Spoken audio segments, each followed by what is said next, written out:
Est-ce qu'elle est connue pour des problèmes cardiaques, madame?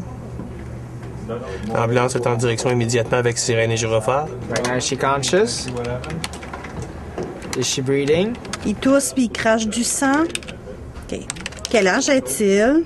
Urgence Santé, c'est le plus gros service d'urgence au Québec. Si on fait ça simple, on couvre Montréal-Laval.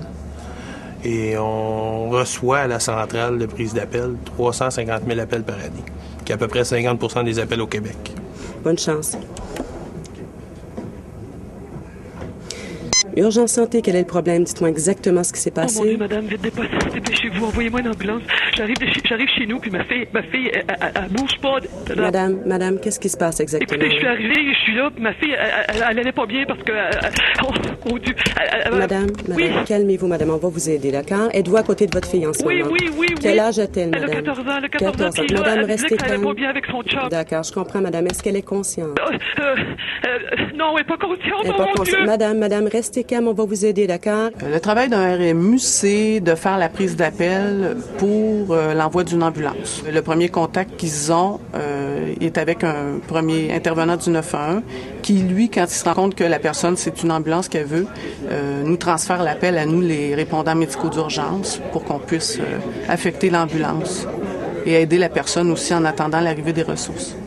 Madame, elle respire, mais c'est vraiment pas fort, c'est vraiment pas fort. Oh mon Dieu, il y a plein de médicaments autour d'elle, madame. C'est des boîtes de médicaments. Oh, restez calme, madame, s'il vous plaît. Madame, restez calme, on va vous aider, d'accord? Est-ce qu'elle respire normalement, madame? Non, elle respire pas normalement, madame. C'est vraiment pas régulier. Qu'est-ce qu'elle a pris, madame? Écoutez, c'est tous mes médicaments, c'est des antidépresseurs, oh mon Dieu Seigneur, c'est mes pilules hormonales. Mon objectif, c'est de cerner le problème principal, d'évaluer le mieux possible la situation, puis de donner les premiers soins, les directives à l'appelant en attendant l'ambulance. L'ambulance est déjà en route avec sirène et gyrophare, madame. Oui. Vous allez la prendre, vous allez la coucher à plat sur son dos. Sur son dos? Elle est sur le sofa, faut que je la mette. Mettez-la à plat sur son dos. Un instant, madame, un instant.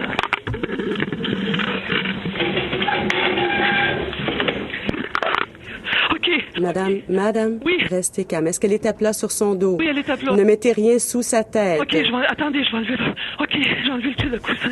Oh mon Dieu Seigneur, madame, elle respire pas bien. Madame, mettez-vous à côté d'elle et regardez dans la bouche pour voir s'il y a de la nourriture ou des vomissures. On est comme des éponges qui sont entre le stress de l'appelant puis l'ambulance. Nous autres, on absorbe tout le stress. L'aspect le plus difficile du travail, c'est de toujours garder le contrôle, toujours essayer d'avoir le contrôle de l'appelant, surtout quand que l'appelant est hystérique. Même si je l'explique très bien, physiquement, ils sont incapables de le faire eux-mêmes. Si j'étais là, je pourrais le faire. Ça, je trouve ça extrêmement difficile. On vit quasiment une expérience de symbiose avec les appelants. On est tellement plongé dans l'appel.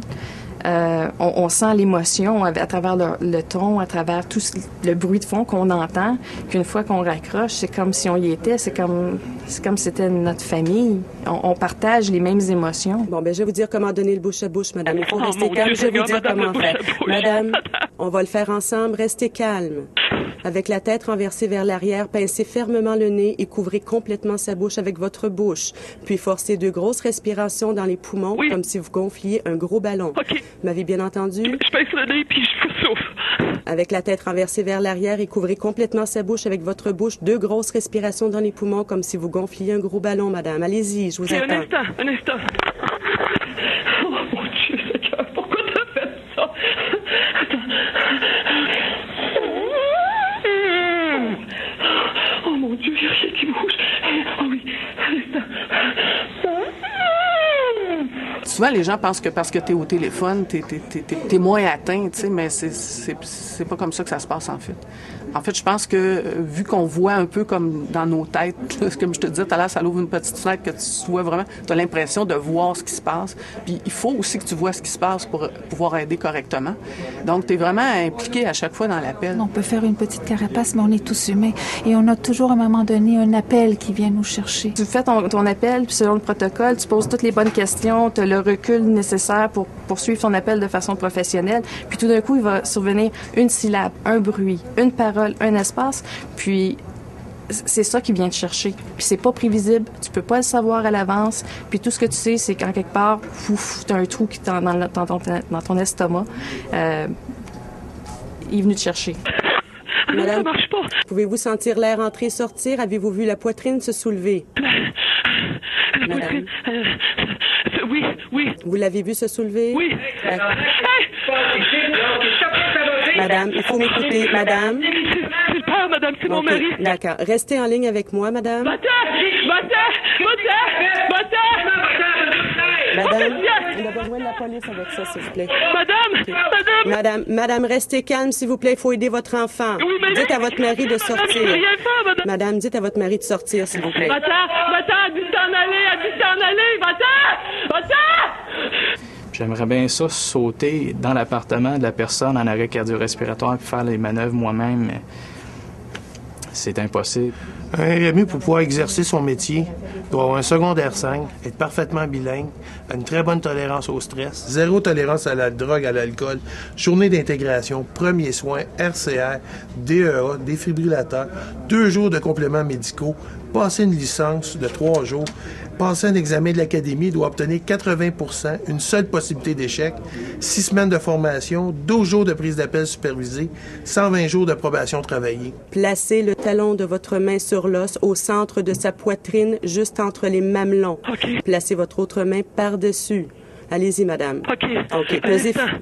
Madame? Oui? Pesez fermement de 2 pouces vers le bas en touchant la poitrine seulement avec le talon de la main qui est en dessous. Faites-le 15 fois, comme si vous pompiez sa poitrine 2 fois par seconde. Allez-y. Je le fais, là? Allez-y. Je le fais 15 fois? Allez-y, je vais compter avec vous. OK. Allez-y. 1, 2, 3, 4, 5, 6, 7, plus rapidement, 8, 9, 10, 11, 12. L'ambulance va être là dans 2 minutes. Un autre appel d'un monsieur qui avait appelé justement pour sa conjointe. Il a trouvé son épouse noyée dans le bain. Madame s'était suicidée. Puis... excuse-moi. Au cours de mon intervention avec monsieur, je lui ai aidé à faire la réanimation. Puis j'avais l'impression qu'après chaque instruction de réanimation que je lui faisais, il le faisait pas. Il prenait ce temps-là pour lui parler, puis il disait des choses qui étaient, pour lui, je pense, la dernière fois qu'il était pour l'avoir. Puis c'était évident. Faut que c'est... On voit ces gens-là dans des situations, des pires situations, puis on entend des choses qu'on n'entendrait pas normalement. Là, elle me dit qu'il y a une femme dans la maison qui a accouché pendant la nuit d'un bébé, mais personne s'en a aperçu. OK? Puis la scène, c'est à peu près que la femme est dans un lit, elle n'est pas alerte, elle est inconsciente. Puis le bébé, lui, il pend au bout du cordon. T'sais. Elle revient au téléphone en me disant, écoute, il faut pas que les gens laissent le bébé avec le gars qui est là, parce qu'il a battu la femme. Tu comprends? Pendant la nuit. C'est pour ça que maintenant, elle est comme ça, puis que le bébé il est sorti sans que personne s'en aperçoive. Moi, j'étais tellement enragée, là. Tu sais, ça m'a comme vraiment... ça m'a vraiment écœurée. J'ai eu un appel de ce petit garçon-là, âgé de 11 ans, qui est arrivé à la maison et qui a trouvé son frère pendu après le ventilateur de la chambre à coucher. J'ai entendu les ambulanciers commencer les manœuvres et tout. Puis il pleurait. Mais il pleurait tellement. Et j'ai pas été capable de le laisser au téléphone. Et je lui ai fait comprendre qu'il a tout fait pour son frère. Et il a aidé son frère énormément. Et son frère sait que tu l'as aidé. Il n'y a pas de remords. Et c'est là qu'il s'est calmé. Puis il m'a dit merci beaucoup. Et il m'a raccroché. Ça m'a toujours resté, ça fait des années.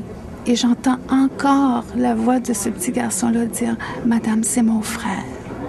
Vous comprenez pas, c'est mon frère. » Mais je sais que ensemble on l'a aidé.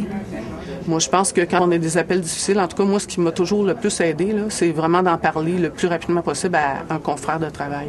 Parce que souvent, on a l'impression que c'est juste eux autres qui nous comprennent, tu sais.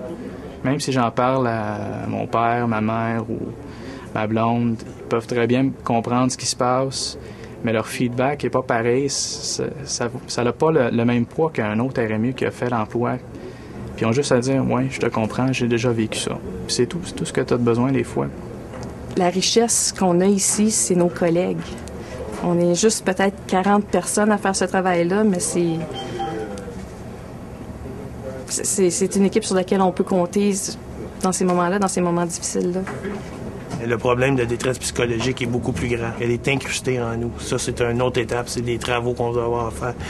C'est là-dessus qu'on va devoir travailler. On a encore beaucoup de travaux à faire là-dessus. 5, 6, 7, 8, 10, 11, 12, 13, 14, j'attends l'ambulance. 15, j'attends l'ambulance. Madame, oui. continuez de répéter le cycle de 2 respirations puis 15 compressions. L'ambulance est à côté de moi. Les ambulanciers sont là? Oui. Vous avez fait un bon travail, madame. Bonne chance. OK. Bonne chance, madame.